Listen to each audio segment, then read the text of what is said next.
मिरज तालुक्याचे लक्ष लागून राहिलेल्या एरंडोली जिल्हा परिषद मतदारसंघातून सौ स्नेहलताई उमेश मोरे यांनी राष्ट्रवादी काँग्रेस पक्षाच्या वतीने आपला उमेदवारी अर्ज दाखल केला। तसेच एरंडोली पंचायत समिती गणातून सुप्रिया सचिन तवटे व सलगरे पंचायत समिती गणातून सुजाताताई विजय पाटील यांनी उमेदवारी अर्ज दाखल केला। यावेळी जोरदार शक्तीप्रदर्शन पाहण्यास मिळाले। या शक्तीप्रदर्शनात स्वयंस्फूर्तीने लोक सामील झाल्याची चर्चा सध्या राजकीय वर्तुळात रंगली आहे। एरंडोलीचे नेते महेशदादा मोरे, विजयतात्या पाटील, सुरेश कोळेकर बापू या त्रिकुटाने या निवडणुकीत रंगत निर्माण केली असल्याची चर्चा मिरज पूर्व भागात रंगली आहे। यावेळी जनता आपल्या पाठीशी राहणार आहे व विजय नक्कीच मतदारसंघात होणार आहे असे सुरेश बापू कोळेकर म्हणाले। एरंडोली जिल्हा परिषद गटातील सलगरे, चाबुकस्वारवाडी, खंडेराजुरी, डोंगरवाडी, पायापाचीवाडी, शिपूर, एरंडोली आदी नेते मंडळी, गावातील नागरिक मोठ्या संख्येने उपस्थित होते। निवडणूक लढत आहे।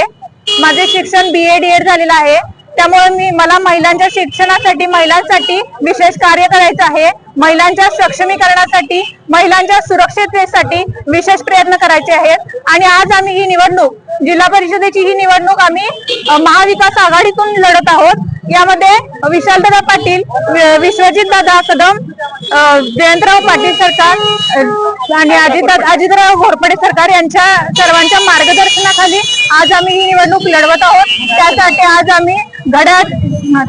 आज आम्ही निवडणूक अर्ज दाखल केलेला आहे आणि निवडणुकीचं चिन्ह घड्याळे आहे।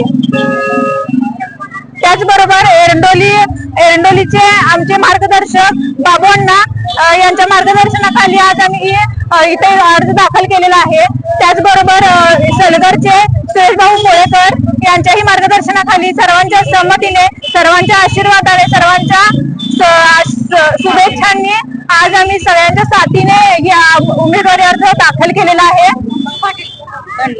तरी सर्वांनी आम्हाला सहकार्य करावं।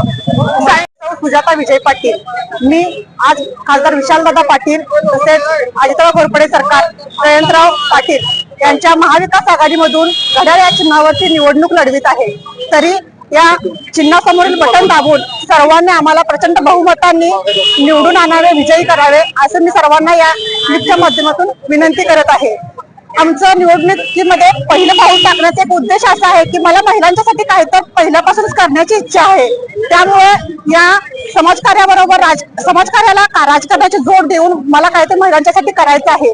महिलांच्या सक्षमीकरणासाठी सगळेजण म्हणतात निवडणूक आली की सक्षमीकरण करायचं आहे। नेमकं सक्षमीकरणाचे करायचं काय आहे त्यांना?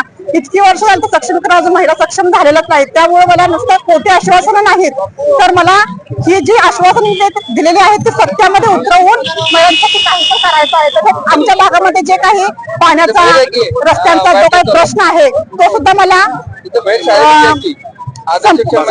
संपवून सोडायचा किंवा मार्गी लावायचा आहे। आणि यासाठी ही सर्व विजन घेऊन मी या निवडणुकीमध्ये उतरत आहे। तरी मला सर्वांनी सहकार्य करून मतदान रूपी आशीर्वाद देऊन सर्वांनी मला बहुमताने निवडून आणावे हीच मी कळकळीची विनंती करते। धन्यवाद।